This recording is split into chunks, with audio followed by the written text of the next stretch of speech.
Living with your heart is a way to live with a passion by which you can trust and gives you the motivation through each day. Living by the heart is key in understanding our motivation in life. We have a lot of images about the heart. Heartache, heartfelt.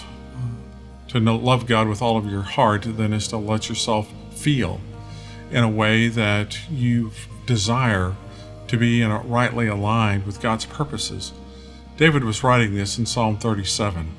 He writes about how to live life in such a way that you can feel with your heart a rightness, or when you need to be corrected, to know that your heart is misaligned. Like when you go to a cardiologist to check out your heart to see if it's healthy or not. The power of God comes to us in a way that we do not need to fret because we are in the midst of God's presence that enables us to have a confidence beyond ourselves. That's what David writes in the opening in Psalm 37. This heartfelt living also keeps us humble in knowing that our lives, though important to God and important to us and others whom we can influence, is not all that there is that's important. And therefore you need to keep yourself in perspective like I do. And David would write, "For like the grass they will soon wither, like green plants they soon will die away."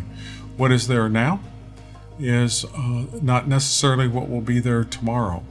There is a movement in life.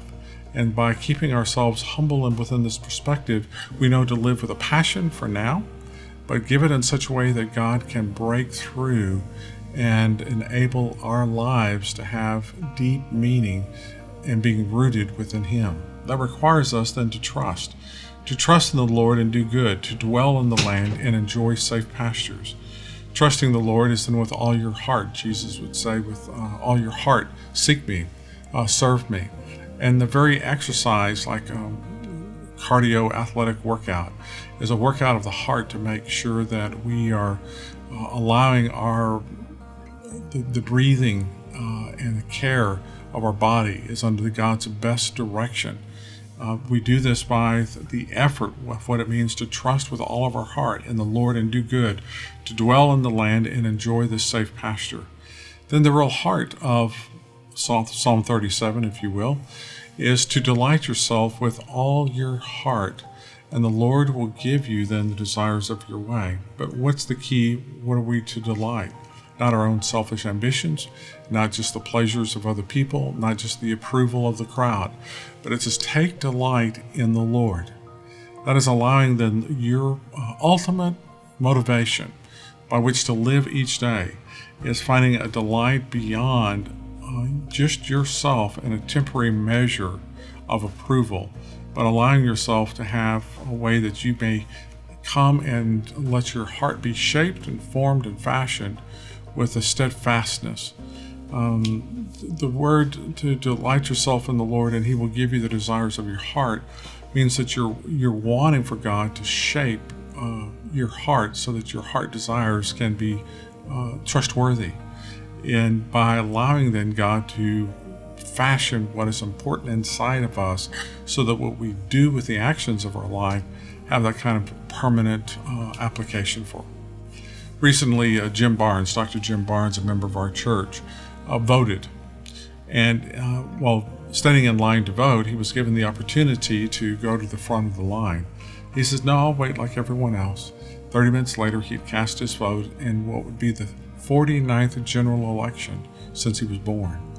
Can you imagine the passing of time in Jim's life, all that he has seen and all that has unfolded? And the only way that we can measure what can truly be worthy through the course of a long life is that which has had a blessing of God, has been shaped and formed and fashioned by God. So that David went on, and he knew that his own temptations and the desires of his own selfishness would not be worthy of God's delight. But if he would commit his ways to the Lord and trust in Him, then God is in a position to be able to bring the blessing of heaven for our earthly life. Jesus said, "Ask, seek, and knock," that those who ask will receive, those who seek will find, those who knock, the door will be open to you.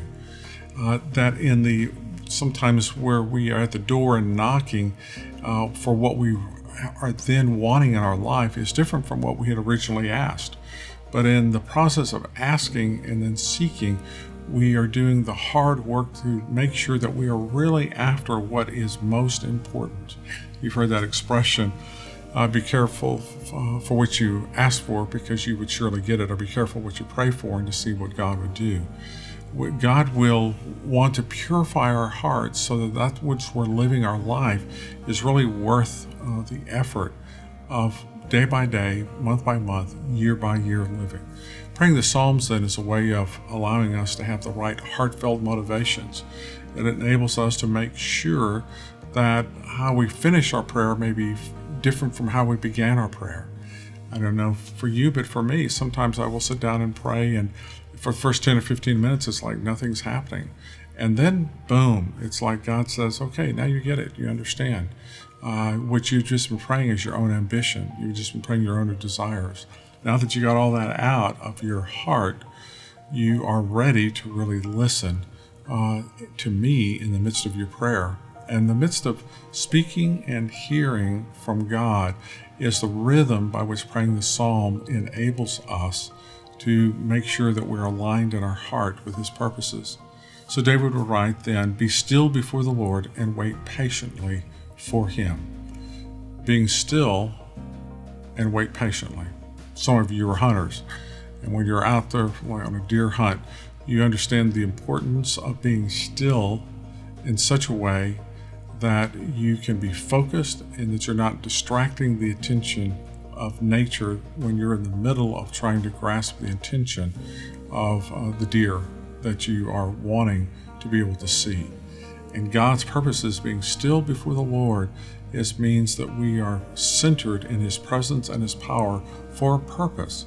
And the purpose is then for God to shape us in the midst of his presence. And to be patient before the Lord is like our hoping in the Lord, fashioning ourselves in the Lord, of wanting that. Sometimes we have wanted something so much in our life, we get shaped by that want, by that desire. But when you receive what it is that you've wanted, making sure that it's really worth that time that you've invested. So do not fret and what other people are wanting from you if it's not aligned into the purposes that God is wanting to bring from your life. Well, we can worry about a lot of things, can't we? But in the promise of being able to wait and what is most important enables us to have a patience that fits God's timing. And within his timing, we are allowing our hearts to be aligned by delighting in the Lord, so that then what is in our hearts can truly be blessed by God. Then he can give us the desires of our heart.